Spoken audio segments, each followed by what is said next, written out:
यार ऐसे सवाल मत पूछा हाँ करो। वही सर, द वैक्सीन वॉर। मैं कोई भी शब्द पर हाँ, yes, all the usual suspects need to be exposed. It was a war situation. See, what is a war? War is when your life is under attack. And during COVID, everybody's life was under attack.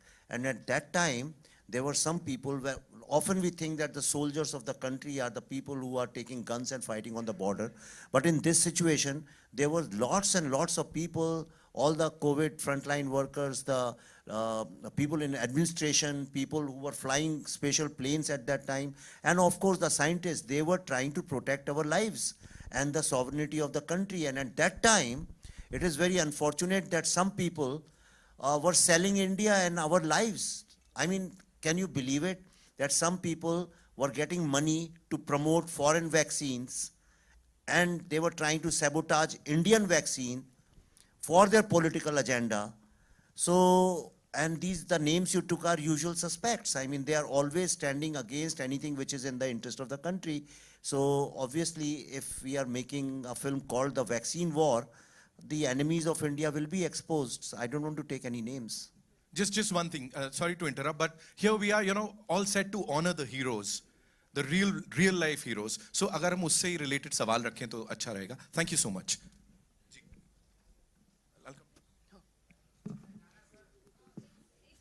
Sir, we'll give you the mic. Don't worry, sir. मैं mic लेके आता हूँ. Hello sir, मैं दीपेश पांडे, दैनिक जागरण से.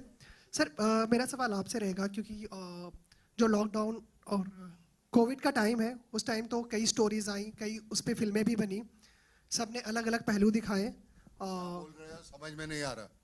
थोड़ा जोर से. Hello, अभी आ रहा है क्लियर? हाँ, मुंह में डालो मत, दूर रखो.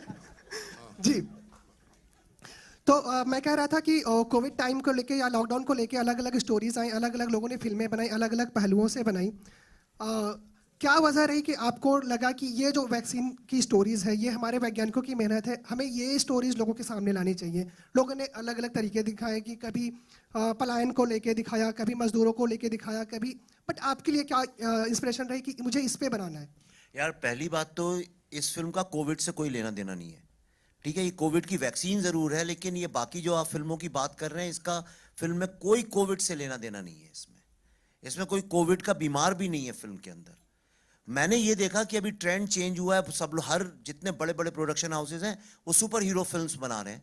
तो मैंने कहा चलो मैं भी एक सुपर हीरो फिल्म बनाता हूं. तो मैंने एक जेन्युइन सुपर हीरो फिल्म बनाई है.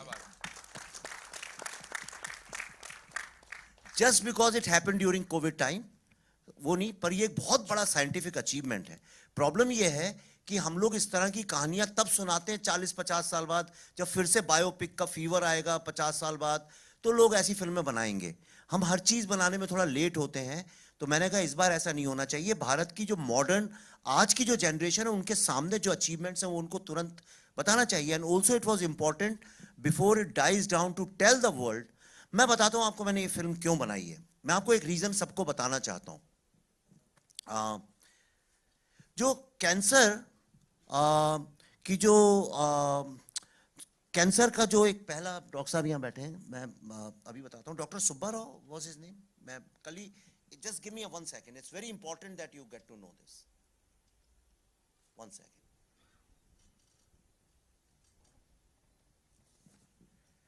वाई सुब्बाराव, ये नाम शायद आप लोग नहीं जानते होंगे, राइट? लेकिन मैंने अभी कुछ ही दिन पहले मैं पढ़ रहा था कि he made the first anti-cancer drug called methotrexate, or it was written by an American scientist. He said he deserved 3 Nobel prizes, not 1, 3 Nobel prizes. पर unfortunately problem क्या होता है कि जब चीज होती है तब उसको हम रिवॉर्ड नहीं करते हैं, वो चली जाती है, खत्म हो जाती है.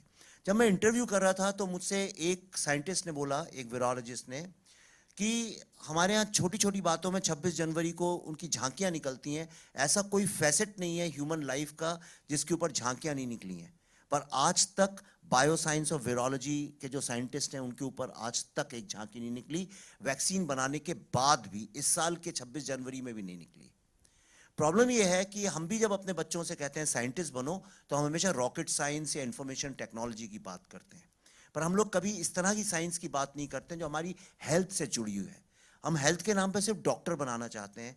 तो अगर हम अपने बायोसाइंस में, वीरोलॉजी, ऐसे जो सब्जेक्ट्स हैं जिससे हमारी ज़िंदगी सेफ है, अगर उसको लेके इंस्पायर नहीं करेंगे बच्चों को, तो how will we become a great pharma power in the world? जी सर, एक सवाल और रहेगा। फिलहाल में एक काफ़ी ट्रेंडिंग चीज़ चल रही है वन नेशन वन नेम को लेकर, कि इंडिया और भारत को लेकर, और आपके पोस्टर में भी इंडिया कैन डू इट लिखा भी है। तो इस पर आपकी क्या राय है? और अगर हिंदी सिनेमा की बात करें, चूंकि हम फिल्मों की बात कर रहे हैं, तो उस पर वन नेशन वन नेम का क्या कुछ प्रभाव पड़ेगा, क्या देख रहे हैं आप? यार अभी इसको छोड़ ही दिया जाए, पिक्चर में ही जवाब है ना। You want to say something? हमारा पहले मैं कुछ बोलूंगा वो तुझे भी समझ में नहीं आएगा, क्योंकि तू बोल रहा है मेरी समझ में नहीं आ रहा, मैं इसको पूछ रहा हूँ तेरी समझ में आ रहा है क्या पूछ रहा है? एक नॉर्मली क्या होता है, हम जब बोलते हैं तो सामने वाले के पल्ले पड़े, मैं बोल रहा हूँ पल्ले पड़ रहा है, बस हो गया, जवाब मिल गया ना।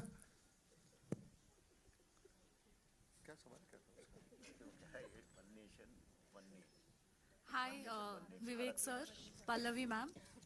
Hi, Center. Hi, I'm from News 18. First of all, big congratulations on winning the national award. And my question is, Vivek sir, in an interview, you had said that whatever the collections was for the Kashmir files, you actually exhausted all of them to make the vaccine war. Even at this stage in your career, for both of you, would you say that it is still difficult to get financiers on board?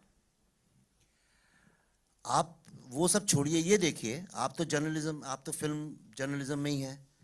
आप कोई सा भी paper, news channel, कुछ भी उठा के देख लीजिए, जब भी बात पिछले 9 महीने से, सब जानते हैं हमने ये फिल्म बनाई है, लेकिन whenever they talk about the most awaited films या इस साल की रिलीजेस या अगले 3 महीने में जो फिल्में आने वाली हैं, आप देखिएगा उसमें वैक्सीन वॉर का नाम भी नहीं होता। आज सुबह ही, अभी आने के पहले ये फ़ोन पे मुझे एक जाने माने बड़े यहाँ के वो हैं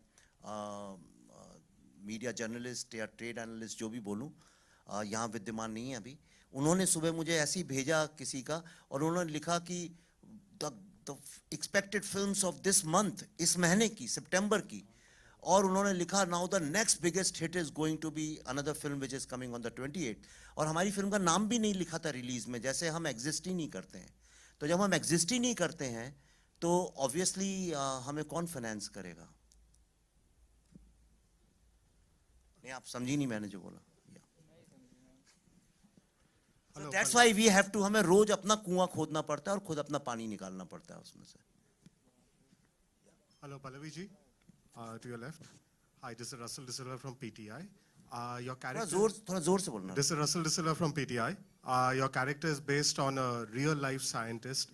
So we would very much like to know in your own words how difficult it was to portray this real-life character, and what were the inspirations you took from the real-life person to do the role. So Russell, my character is called Dr. Priya Abraham. Dr. Priya was the director of National Institute of Virology during the COVID period.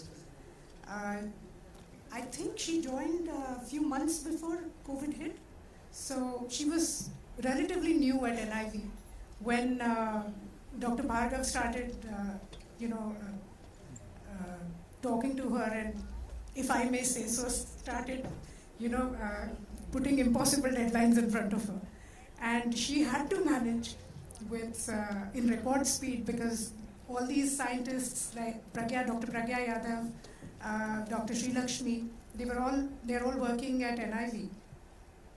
So Dr. Priya managed to get the entire team to make this vaccine. I won't get into scientific terminologies now because now I know them, but whatever the work had to be done, it was done in record speed. As she was getting pressure from Dr. Bhargav, she started putting pressure on, her scientists. So it started becoming, it was more like a role play, mimicking of a role play. But they delivered at the end of it, all the women, they delivered. This character was a little difficult for me. Ankita, can you just move, please? This character was a little difficult because Dr. Priya Abraham is a Malayali. And that's why we thought that, when I spoke to her, मैंने उनसे पूछा कि आप हिंदी कैसा बोलती हैं? So she said, I'm very fluent in Hindi. तो मैंने कहा तो हम हिंदी में बात करें? And she said yes 4 times, but then she kept talking to me in English. And that's when I understood that Hindi में इनकी थोड़ी सी problem हो सकती है. So that's when I decided to tweak that language a bit. And now Dr. Bhargav tells me that that's exactly how Dr. Priya speaks. So I guess that turned out to be a good coincidence. But a very amazing woman. I saw all her interviews, and believe you me, whatever you see on screen is ditto Priya Abraham. I've picked up all her real mannerisms because I saw a character in her, and I loved playing her. And I think she's a wonderful, wonderful person. And as you say, Bharat वो screen पे ना वो वहाँ पे झलक भी रहा है और बिल्कुल इमोशन आ रहा है. Sorry to interrupt but May I just say something? Pallavi and me, we worked long back. And there was this one scene where we were all in this frame together, and I didn't have dialogue, so I was watching her rehearse with my other co-actors. And I looked at Pallavi and I said, why is she talking so funny? So I asked her at one point, I said, what is wrong with you? I mean, have you been bitten on the tongue or something? Why are you talking the way you are? She said, well, how am I talking? I said, your pronunciation is not right. Then she told me, she said, because my character is Malayali. I said, oh God. So it was so fine, her performance was so fine, I didn't even catch on to it. So that's something you really got to watch out for. I think ma'am has to leave, right, Girijaji? Yeah, so she has to leave. So thank you so much for being here. And a big round of applause for this amazing, amazing actor, ladies and gentlemen, please. Thank you so much. Hi.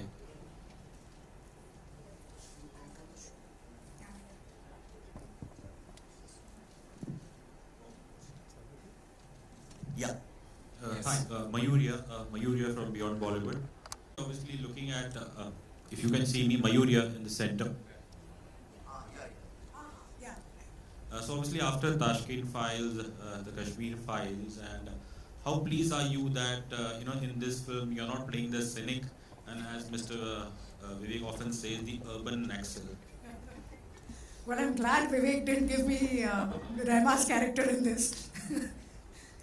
No, for a change, I'm playing a very positive role in this film. I chose to play those two characters actually in Tashkent and Kashmir because when I read the script, I fell in love with Aisha Ali Shah of Tashkent Files simply because she's shown to be a cripple in the movie. And I thought that it was very metaphorical of Vivek to write that character of somebody who's kind of handicapped in their own thinking. And for an actor, I think it's a big challenge when you cannot move around to still create that energy.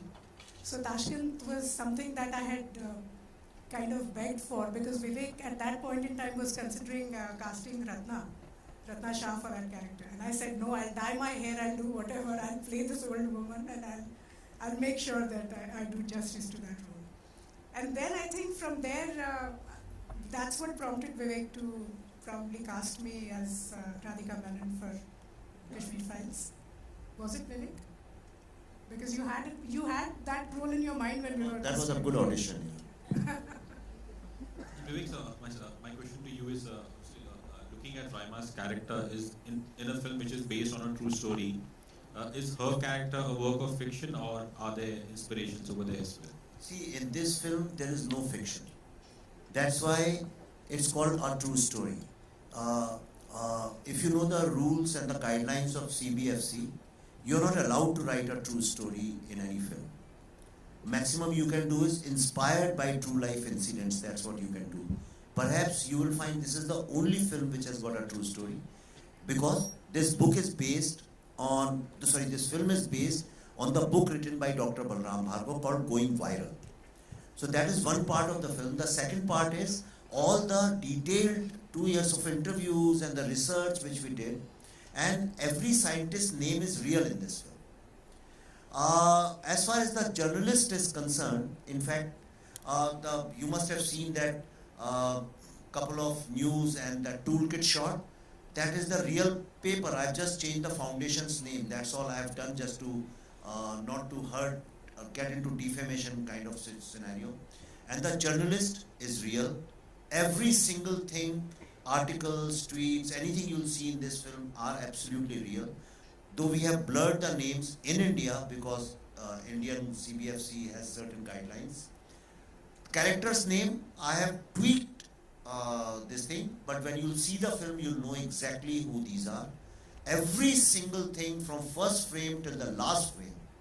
In Kashmir Files, we had created some fictional characters, though every event and incident was true. In this, every single thing is true. In fact, a whole lot of dialogues in the film are also coming from the scientist's mouth. It's not that I have imagined them. Hello, here.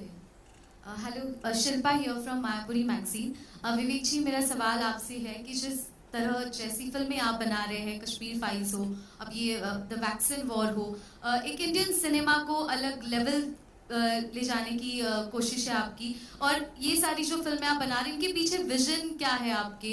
Real stories जो बना रहे हैं, लोग inspire हो रहे हैं, अभी women empowerment की भी बात हो रही है, क्या कुछ विजन है आपका motive making films like this? नहीं, ये मुझसे सवाल कई लोग करते हैं, ऐसा कुछ भी नहीं है। मैं तो वही कर रहा हूँ जिस तरह से फिल्में होनी चाहिए। मैं जब पैदा हुआ था तब से मैंने जवानी तक जितनी फिल्में देखी, तो मैं वो लेट 70s और 80s के दौर में था, तो बहुत अच्छी फिल्में बनती थी, सोशल इश्यूज पे बनती थी। और जो लोग नहीं जानते हैं, चूँकि नई जनरेशन के लोगों को शायद नहीं पता हो, भारत पूरे वर्ल्ड में एकमात्र ऐसी फिल्म इंडस्ट्री है जिसमें एक जॉनरा हुआ करता था जिसका नाम था मुस्लिम सोशल्स। यस, राजेश खन्ना की फिल्में, राजेंद्र कुमार की फिल्में, इतनी सारी फिल्में थी, उस जॉनरा का नाम था, उनके ऊपर लिखा होता था पोस्टर पे मुस्लिम सोशल। आज सब लोग बात करते हैं इंडिया के बारे में, पूरे वर्ल्ड में कोई फिल्म इंडस्ट्री ऐसी नहीं मिलेगी। बातें सब बड़ी बड़ी करना सबको आता है, लेकिन हमने एक्चुअली में किया है ये। We are the only film industry in the entire world. हमारी जितनी फिल्में थी, अगर आप देखिए, उन सब में सोशल इवल्स की होती थी, और हीरो जो था एक कॉमन मैन का बेटा होता था, जो कि ऑपरेसर के अगेंस्ट लड़ाई लड़ता था और सामाजिक किसी इवल को सामने ला के उसको रखता था। धीरे धीरे चूंकि एनआरआई मार्केट बहुत डेवलप हो गया, इसलिए हमारी फिल्मों ने कोर्स चेंज किया और हम कॉमन मैन को ही फिल्म से हमने निकाल दिया। I have done nothing new. मैं जो कर रहा हूँ वो नॉर्मल है। फिल्में ऐसे ही बननी चाहिए, ऐसी भी फिल्में बननी ही चाहिए, और कॉमन मैन होना चाहिए जिससे आप जुड़ सकें। वैक्सीन हमारे देश ने बनाई है, गर्व की बात है। अगर ये कोई और देश ऐसा कर लेता तो कम से कम 25 फिल्में बन गई होती है उसके ऊपर, Oscar win.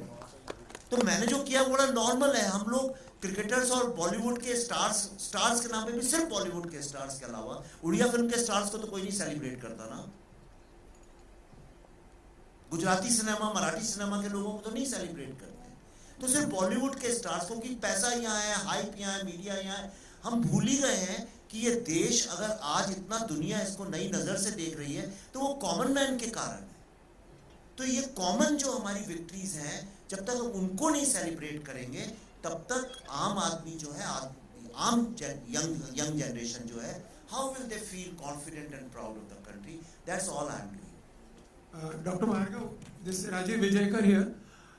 I just wanted to know, see, when you thought about all this, the vaccine and all that, what were your inspirations and how did the social and political setup help you or, inspire you or pressurize you in any way? I think there was no pressure really.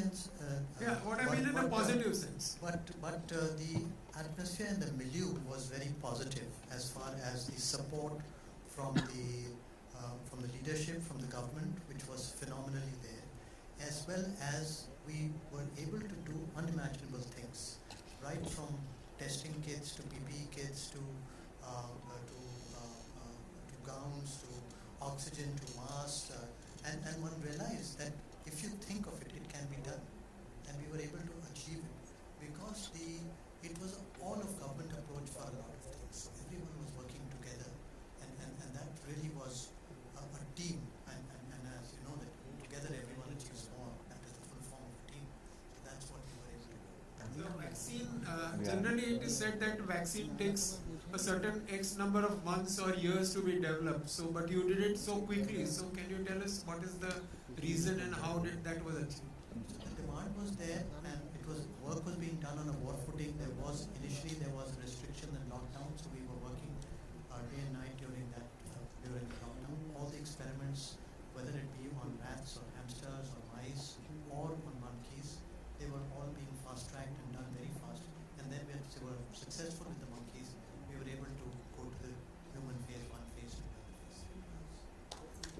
Vivek ji, hello. Actually, अभी America में ना lot of people, lot of scientists from CDC and other organizations, Baylor and all, one of the top institutes in the world, they came to see films और उनके interviews भी हमारे पास.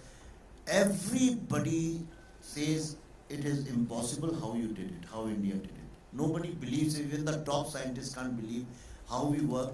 But that's the advantage of being an Indian कि हम लोग जब crisis होती है तो we go out of our way to achieve things. Vivek ji, Nana sir, सिमरन सिंह, पूरी टीम को बहुत बहुत मुबारकबाद. द फिल्म का ट्रेलर जो बहुत ही धमाके, मतलब एक बहुत ही मूविंग है.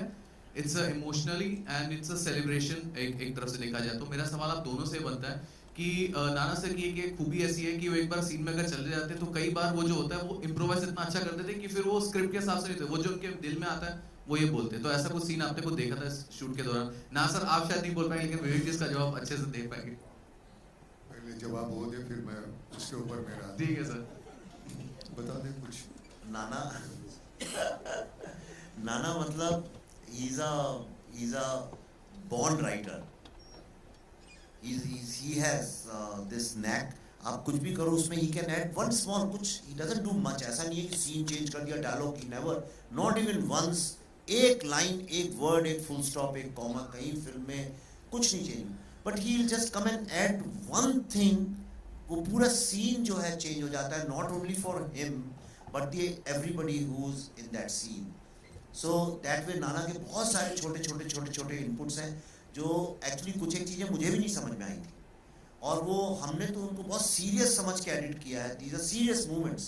पर उसमें कहीं हल्का सा एक humor था जो अभी हमने screenings की, because I realized कि in all the 12 screenings exactly at the same point everybody laughs. In fact बहुत सारे तो American young लड़के लड़कियों ने भी वो point out किया मेरे को and they also found it very funny. So he adds things which become very sometimes humorous, sometimes intense. But Nana is an asset. अब मैं नाना पे बात चल रही तो एक और बात बताता हूँ.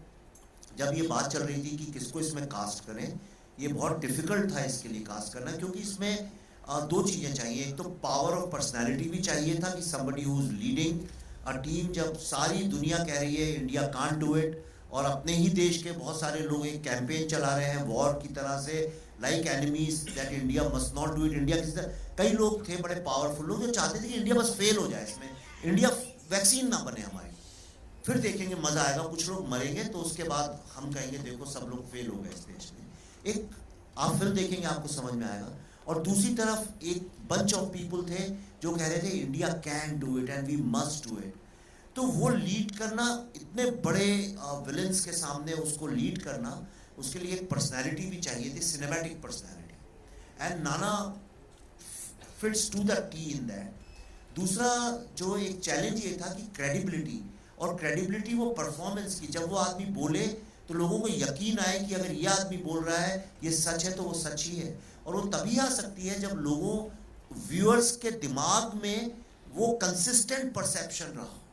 तो मैंने एक छोटा सा रिसर्च भी हमने किया और हमने देखा कि बहुत सारे ऐसे एक्टर्स और स्टार्स हैं जिनकी पूरे बॉडी ऑफ वर्क में सम द ग्रेटेस्ट एक्टर्स 2-4 फिल्में तो कम से कम कहीं गड़बड़ हो गई, कुछ हो गया, कहीं परफॉर्मेंस थोड़ा मीडियोकर हो गया. पर I found there is only one actor and you must admit it, ये मैं बता रहा हूँ आपको, शायद आप भी नहीं जानते हो. देयर इज, अगर आप रिसर्च करें you will find there is only one actor in modern cinema जिसका एक भी परफॉर्मेंस कम नहीं है. In every role whichever he has done, he has been consistently superb and wonderful, and that was Nana. And these are the two reasons why I said, कुछ भी हो, I am willing to do anything, but Nana must do this role. मैंने आपको भी नहीं बताया. हाँ, मैंने पूछा अगर मैं नहीं करूँगा तो कौन करेगा? पहला सवाल तुझे पूछा था मैंने. अगर मैं ना करूँ तो कहते हैं ना कर ही नहीं सकते, बाकी काम मैं संभाल लूँगा. मैंने कहा मैं अंग्रेजी में जिस तरह से तू चाहता है, जो एक फ्लुएंसी चाहिए, वोकेबुलरी चाहिए, वो तो है नहीं हमारे पास, हम तो वो रट के बोलेंगे. नहीं वो मुझ पे सुन, उसकी जो एक लाइन है ना, उसने मुझे वो करने पे मजबूर किया, वो मुझ पे छोड़ो. और मैं सच कहता हूँ मैंने सब कुछ उस पर छोड़ा. ना तो मुझे मालूम है मैं किसका मैं चीफ हूँ मैं कुछ नहीं, मैंने तूने जितनी पढ़ाई की ना उतनी मैंने नहीं किया। अभी घर का ज़्यादा टीचर था तो तू तो ज़्यादा करेगी, लेकिन हमने कुछ नहीं किया। हमने जितना उसने बताया उतना किया। अब बीच में थोड़ा सा होता है कि एक अपना ढाल लो तुम रोल अपने आप में, तो वो सही तरह से ढाल दो तो उसकी जुबान निकल आती है। वो बोलेगा क्या, वो किस तरह से बोलेगा, वो अपने आप निकल आता है। तो ऐसे एक आध दो लाइन कभी निकल गई। अब एडिटर तो वही था, तो मतलब चाहे तो रख सकता था, चाहे तो निकाल दे। मुझे मालूम नहीं कितनी निकाली कितनी रखी है। देखते वक्त मुझे याद नहीं रहा। मैंने देखी है फिल्म, वो इतनी सही तरीके से एडिट की है तो पता नहीं चलता क्या देखा क्या नहीं देखा। लेकिन देखने के बाद मैं कुछ बोल नहीं सका उसको, कुछ नहीं। मैं चुपचाप नीचे आके कॉफी पी रहा था। बहुत सालों के बाद एक ऐसा कोई परफॉर्मेंस देखने को मिलता है, सबका कंबाइन। मैं ये ऐसे नहीं, सबका मिला के, कुल मिला के एक जो इम्पैक्ट है, अब जब देख लेंगे तो पता चलता है। कुछ ही फिल्में हमारे जहन में रह जाते हैं कि नहीं यार मैं इस फिल्म का हिस्सा था, बड़ी खुशी मिली। ये एक जो थी ना, एक तो पहले साहब वो कहीं गलत कुछ हो गया होगा तो मुझे माफ करना, मुझे मालूम नहीं है मैं कहीं कितनी हद तक सही हूँ, लेकिन वो करते वक्त बड़ा मजा आया। ना तो वो कोई डोमिनेटिंग पर्सन है, ना तो बहुत ही मतलब अनप्रेडिक्टेबल है, जो that is the only quality which matches to Nana Patekar. बाकी की तो कोई है नहीं, अनप्रेडिक्टेबल जो है, और वो अच्छे के लिए अनप्रेडिक्टेबल, और पूरे फिल्म में वो उसका मतलब मैं बड़ा खुश हूँ। वो कभी ऐसे होता है ना कि थकान भी आ गई तो नहीं चलो यार कर लेते हैं, तो ऐसे इस फिल्म में हुआ। 12-12 घंटे के बाद भी वो खुशी इतनी रहती थी कि वो थकान कम महसूस होती थी। But credit goes to you. अगर कहीं सच्ची अच्छा है वो तेरी वजह से है, और बुरा है वो भी मेरी वजह से। We'll take 2 more questions. विवेक जी आपके लेफ्ट पे। विवेक जी, जैसे आपने कहा कि इस फिल्म में सब कुछ it's 100% real and that would be the real life villain also. So should we assume that the villain in this movie is completely real? And जैसे आपने कहा कि tool kit भी दिखाया है आपने, so has the villain been derived from that? देखिए मैं आपको ईमानदारी से बोल रहा हूँ, बाकी कैरेक्टर्स में कभी कभी कहीं थोड़ी सी लिबर्टी हो जाती है कि भाई उसने ऐसे नहीं, काले नहीं सफ़ेद रंग के जूते पहने होंगे, या वो सुबह जल्दी उठने वालों में से थोड़ी कहीं हम लोग चेंज करते हैं। पर मुझे कोई ये कभी मुझसे शिकायत नहीं कर सकता कि मैं अपनी फिल्मों में कभी विलन के साथ अनट्रूथफुल रहता हूँ। तो जो विलन है उससे ज़्यादा ऑनेस्ट और कोई कैरेक्टर नहीं है। और आप देखिए आपको समझ में आएगा। And in my films villains are not like villains, they are like us. But और यही प्रॉब्लम है कि जो इनसाइडर एनिमीज होते हैं उनको पहचानना मुश्किल होता है, और उन्हीं के कारण भारत की सबसे बड़ी समस्या है। I am Manisha from iwmbuzz.com। मेरा सवाल विवेक सर आपसे और नाना सर आपसे है। विवेक सर, आपने कास्टिंग का भी बात किया, तो मुझे जानना है कि क्या नाना सर ही आपके फर्स्ट चॉइस थे फॉर द रोल? अरे इतनी देर से यही तो बता रहे हैं अभी आपको कि फर्स्ट नहीं, चॉइस फर्स्ट सेकंड नहीं, वो और कोई चॉइस ही नहीं थी। ओके, और नाना सर आपसे जानना चाहेंगे कितने प्राउड आप फील करते हैं इस मूवी का पार्ट होके? अभी तो बताया, अभी तो वही तो बताया सारा का सारा। फिर भी अगर और कुछ ऐड करना चाहेंगे तो। हेलो सर, इधर राइट साइड में विवेक रंजन नाम है हमारा। मैं आपका ही नाम है? अग्निहोत्री तो नहीं है? नहीं, मैं बेसिकली इलाहाबाद से हूँ, अभी नया ज्वाइन किया हूँ यहाँ पे, द फिल्मी चर्चा से हूँ। मेरा प्रश्न आपसे है कि नाना साहब की तरह मेरी भी हिंदी ही है, अंग्रेजी बहुत अच्छी नहीं है। आपकी फिल्में नाना साहब मैंने देखी हैं। एक समानांतर सिनेमा जब चलता था, स्मिता जी का और इन सबका दौर था, वुमेन एम्पावरमेंट की भी बात की जा रही है यहाँ पर, और विवेक सर की भी फिल्में देखते ही रहते हैं। कॉमन क्वेश्चन है कि समानांतर सिनेमा आज के बाजार के समय में, मार्केट के टाइम में कितना सफल है, कितना असफल है, और विवेक सर आप जो मेहनत कर रहे हैं उसमें कितना मानते हैं कि ये पैरेलल समानांतर सिनेमा कितना सफल हो पाएगा? और नाना सर आपकी तरफ से हमें चाहिए कि आप इस फिल्म को समानांतर सिनेमा की लिस्ट में रखते हैं या फिर नहीं? एक तो पहली बात, वो जो अंतर था एक कमर्शियल फिल्म और समांतर फिल्म, वो रहा नहीं। अब उस जमाने में था, अब वो तो है नहीं। OTT आने के बाद हमारी हर किसी फिल्म को एक प्लेटफॉर्म मिल गया और जितने व्यूअर्स थे वो पैसे हमारे आ जाते थे, तो वो समांतर फिल्म का वो रहा थॉट कौन सा अब रखते हैं।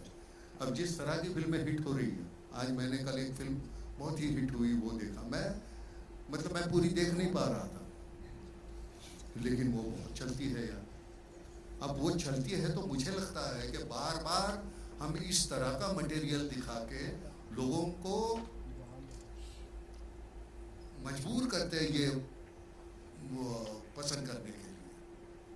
अब मैं एक्टर हूँ, कल मैं अपने बेटे को एक्टर बनाना चाहता हूँ, अब उसकी औकात होना हो, लेकिन मैं तो थोपना चाहता हूँ आपके ऊपर। एक फिल्म उसकी गिर जाए, चलो दूसरी फिल्म में मैं लूँगा, तीसरी 10 फिल्में होने के बाद वो कहीं आपको उसकी बुराइयाँ कम नज़र आने लगती हैं और आहिस्ता आहिस्ता उसको आप अपनाने लगते हो और एक दिन हमारे वो सर पे बैठता है। वो ऐसा वो आज का वो चित्र है हमारे यहाँ फिल्म का।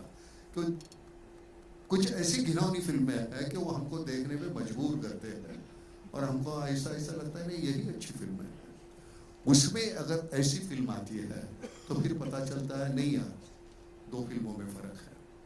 वो जिंदा है नहीं, 2 फिल्मों में अच्छा और बुरा। अच्छा, जो थोपा हुआ जो बुरा है हम पे, जो उसको हम अच्छा कहने लगे हैं, वो और ये अच्छा, इसमें बहुत अंतर है। तो जो समांतर वगैरह नहीं रहा, ये सिर्फ अच्छी और बुरी फिल्म का एक दौर है।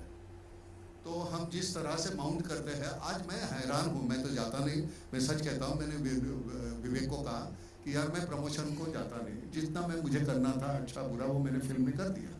अब यहाँ आके मुझे क्या बोलना है, मैंने ऐसे किया वैसे किया, उससे कोई फर्क पड़ने वाला नहीं है। लेकिन इतनी तादाद में लोग आते हैं प्रमोशन के लिए, मैं पहली बार महसूस कर रहा हूँ। मेरे समझ में नहीं आता यार मैं क्या बोलूँ। और सबसे गंदी बात यह है कि ये गलत लफ्ज निकल गया ना, तो इतना बड़ा कुछ बोल दिया उसमें से वो गंदा लफ्ज। अब है भाई, इंसान है, एक आधा इधर उधर हो जाता है, लेकिन वो नहीं होता। तो हमें वो, मैंने तो वो बोलना ही बंद कर दिया। जितनी जान डालनी है अपने काम में डालो यार।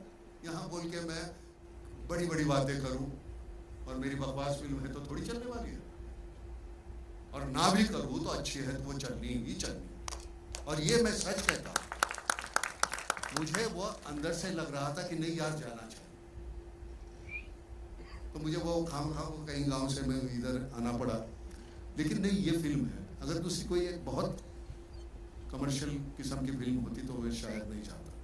लेकिन मुझे लगता है कि मेरा अपना बच्चा है, मैं हूँ, मेरा खून है। मुझे लगता है कि ये मेरी बिरादरी है, जहाँ से हमने शुरुआत की थी। आपकी गिद्ध फिल्म हमने देखी है। बहुत बहुत शुक्रिया सबकी, पूरी टीम को बहुत अच्छा लगा सर, बहुत शुभकामनाएं। Vivek Ranjan, thank you sir. Hello Vivek Ranjan, वो समानांतर की जो आप बात कर रहे थे, मैं एक बात बताना चाहता हूँ कि ऐसा कई लोग मुझसे बोलते हैं अलग, हम कुछ अलग कर ही नहीं रहे जी। एक मुझे बहुत बड़े दिग्गज संगीतकार ने बात बोली थी कि अगर आप बेसुरा गाना, बहुत सारे बेसुरे गाने ही सुनते रहे तो उसी को सुर समझ बैठते हैं, वही आपका सा बन जाता है। और अगर एक गांव में सिर्फ बेसुरे गाने सुनने की आदत पड़ जाए तो कोई सुर वाला जो सही सुर में गा रहा है, लोग उससे यही पूछते हैं आप इस सुर में क्यों गा रहे हैं भाई।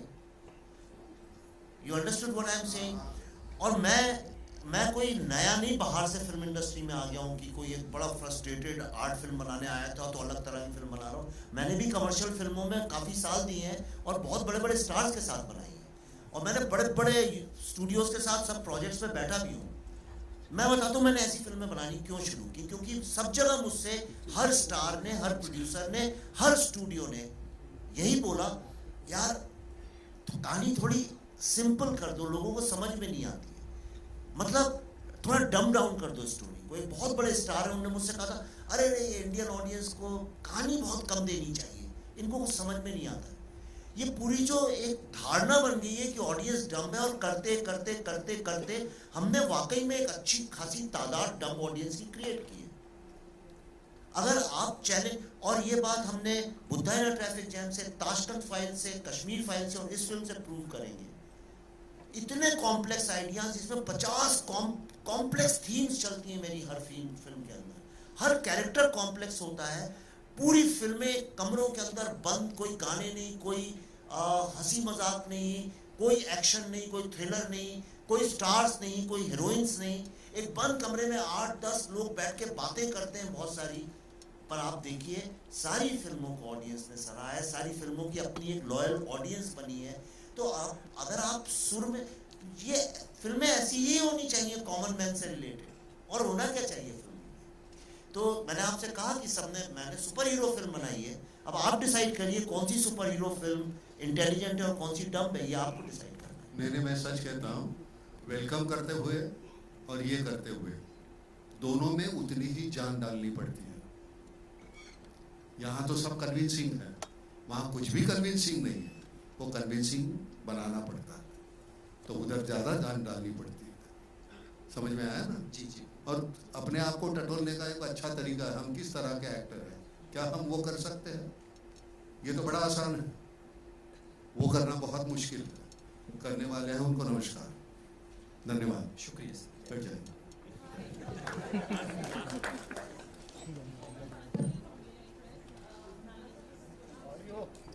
रानी बोल, मोठ्याने बोल। Komal Panchal from Indian Express. Nana sir, the question is for you. आपको हिंदी फिल्म में एटलीस्ट 5 या 6 years के बाद देख रहे हैं. The vaccine war is like your comeback to Hindi films. Has the industry opened up to you now, and what kind of films will you be doing, sir? मेरे लिए कभी बंद नहीं थी And welcomes अभी एक announce हुई है, and you are not जिसमें part of हम it. नहीं कर रहे हैं। Yeah. So why is it? What is going on हम about your उनको लगता comeback? है कि हम पुराने हो गए, तो इसलिए शायद उन्होंने नहीं लिया।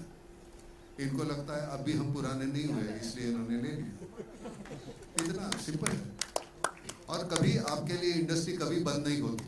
अगर आप अच्छा काम करना चाहते हैं, लोग आएंगे, आपको पूछेंगे। आपको वो जानना चाहिए कि आप कर सकते हैं, करना चाहते हैं, उतनी ही जान। मैं समझता हूँ ये मेरा पहला चांस है और आखिरी चांस है, तो उतनी ही जान डालनी चाहिए उसमें, बस बाकी कुछ नहीं। हर एक को काम मिलता है, सिर्फ आप करना चाहते हैं नहीं चाहते हैं इसके ऊपर निर्भर है। नाना जी, हाँ आपके लिए सवाल है। हाँ ट्रेलर से आपका सशक्त नेतृत्व दिख रहा है महिलाओं के प्रति, जो आपने प्रेरित कर रहे हैं उनको। वैसे तो सशक्त हैं सब आर्टिस्ट, तो आपके एनकरेजमेंट से कैसा काम हुआ इन लोग का, बताना चाहेंगे? क्या क्या क्या? आपके नेतृत्व में महिलाओं को आपने एनकरेज किया, प्रेरित किया, ट्रेलर से ऐसा दिख रहा है। तो आपके इस नेतृत्व में इन्होंने कैसा काम किया? अच्छा किया, बहुत अच्छा किया। हमने सीखा बहुत उनसे।